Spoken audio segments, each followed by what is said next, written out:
Friends, welcome to மலர்னியும் TNPSC.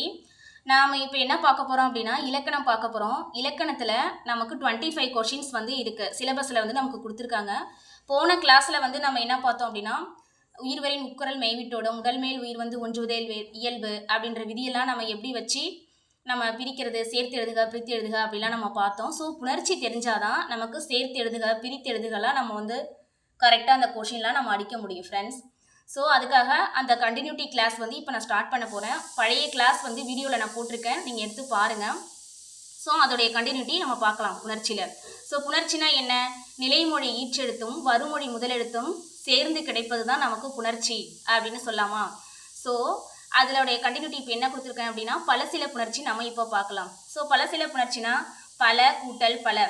இதை நம்ம எப்படி பிரிக்கலாம்? பல பல, பல பல, பற்பல. ஸோ இப்படி டிஃப்ரெண்ட் வேஸில் வந்து நம்ம பிரிக்கலாம். ஓகேங்களா? இப்போ பல கூட்டல் கலை இப்படி இருக்கு. இப்போ இதுதான். இப்போ லாவை எப்படி பிரிக்கலாம்? லா கூட்டல் ஆ.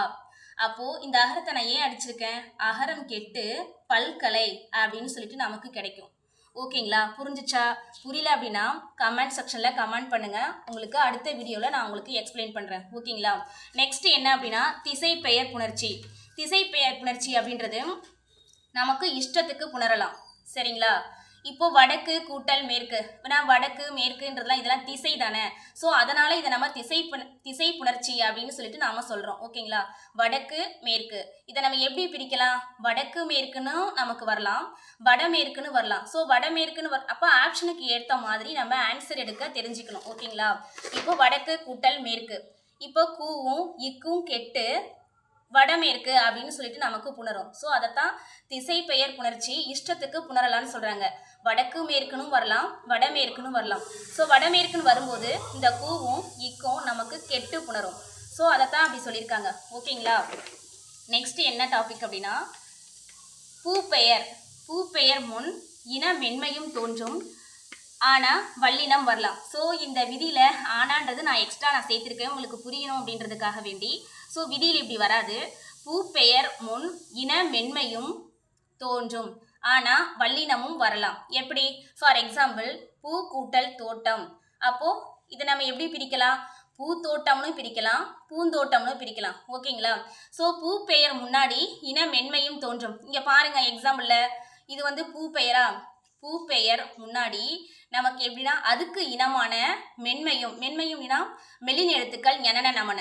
ஓகேங்களா? அப்போ ஞனன நமன எப்படி? இங்கே பாருங்கள், ஞனன நமன அப்படின்றது உங்களுக்கு எல்லாருக்குமே தெரியல. அதில் ஒரு விதி இங்கே அப்ளை ஆகும். அப்போ பூந்தோட்டம். ஓகேங்களா? ஆனால் வல்லினமும் வரலாம். ஓகேங்களா? அப்போ பூந்தோட்டமும் கரெக்டு தான், பூத்தோட்டமும் கரெக்டு தான். வல்லினம்ங்கிறது என்ன நமக்கு தெரியும். வல்லின எழுத்துக்கள், மெல்லின எழுத்துக்கள், இடையின எழுத்துக்கள்னு சொல்கிறோம் இல்லையா? அதைத்தான் மென்மையும் வல்லினம் இப்படி சொல்லி விதியில் வந்து நம்ம சொல்கிறோம். ஓகேங்களா? அப்போ பூப்பெயர் முன்னாடி இன மென்மையும் வரலாம், வல்லினமும் வரலான்னு சொல்கிறாங்க. அப்போ மென்மைன்றது பூந்தோட்டம், வல்லினம் அப்படின்றது பூத்தோட்டம். ஓகேங்களா? அதுக்கப்புறம் பாருங்க, பூப்பெயர் வந்து பல விதத்தில் வந்து புணரலாம். எப்படி? பூக்கொடி. இப்போ பாருங்க, இக்கு இங்கு ரெண்டுமே வரலாம். பூப்பெயர் முன்னாடி பல விதத்தில் நமக்கு புணரலாம்.